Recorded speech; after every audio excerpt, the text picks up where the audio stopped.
So Eddie, I know you like heel hooks, and I've noticed that a lot of times you take advantage of the opponent's reactions. Their natural reactions to escape from the heel hook actually puts them in a worse position. Can you show me an example of that? Absolutely.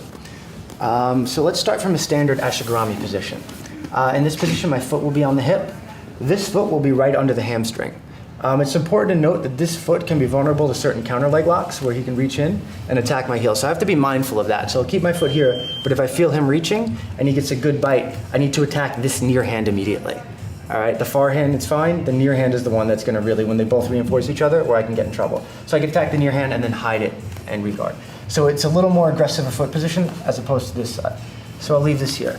I get a bite on the heel. My wrist bone right under the heel, toes in the armpit. I'm gonna face downward here. Now, I attempt to apply pressure drawing his toes back to his butt in this manner. And this usually prevents the roll as opposed to ripping across the chest. Yeah, a lot of guys would put this shoulder down on the mat and roll this way. You're naturally pushing me this way. But you see how I aid the escape, right? You're putting me in the momentum that I need. I'm helping you go that way. But let's say that my opponent's just this huge, massive guy, and even though I'm applying pressure correctly, he manages to clear my foot and start rolling anyway. Instead of trying to follow this direction, I'm gonna throw this foot outside and cross my legs outside on his hip. From here, I'm gonna wrist my wrist bone, heel to the butt, as I apply pressure for the break. I don't rip across the chest, I apply the heel back into the butt to get the break. And from that position, I can't reach your hands to try to defend at all. Precisely, so it's almost a cleaner finish here. From here, as you try to continue the roll, you find that the pressure actually gets really, really tight here and it almost becomes like a belly down heel hook.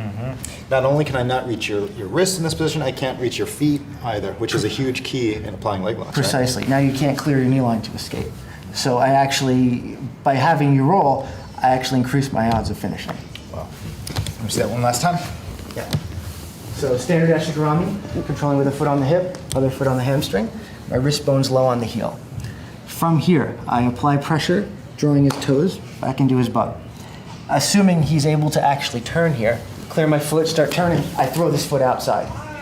From here, I apply the same type of motion, drawing the toes into the butt for the finish. And again, if he rolls through here, right here is where you almost get like a belly down heel hook. You drop your hips right there. Yeah, right here.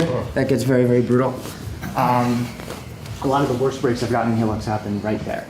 So you see how sometimes rolling out is sort of a naive counter that rarely works against a good heel hooker. So what should you do if you're in a heel hook? Typically clearing the knee line is the order of the day. So if you do clear the knee line, rolling is correct. However, clearing the knee line can be challenging.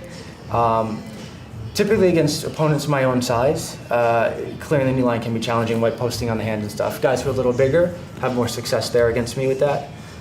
Typically what I do is I have a rule for my students when they're in a heel hook, for instance. So if you put me in a heel hook, my rule is attempt to spin first, looking to clear the knee. So if I can spin to clear the knee, right, I'll do that. Second is get to the hands. So I can't quite spin, I need to get to the hands. Right? If I don't have hands, I don't have spin, so I feel stuck and I can't get to your hands for some reason. So I go to roll, you still have my knee line, can't get your hands, I tap. And that tends to be the sequence I recommend for my students at least, and people just starting to experiment with them. Respecting the position is paramount, as we talked about earlier. And where else can people find you if they want to know more about you? I'm on Instagram as Eddie_Wolverine, and I'm on Facebook as Eddie Wolverine Cummings. So look me up there. Awesome. Thanks so much, Eddie. Thank you so much for having me.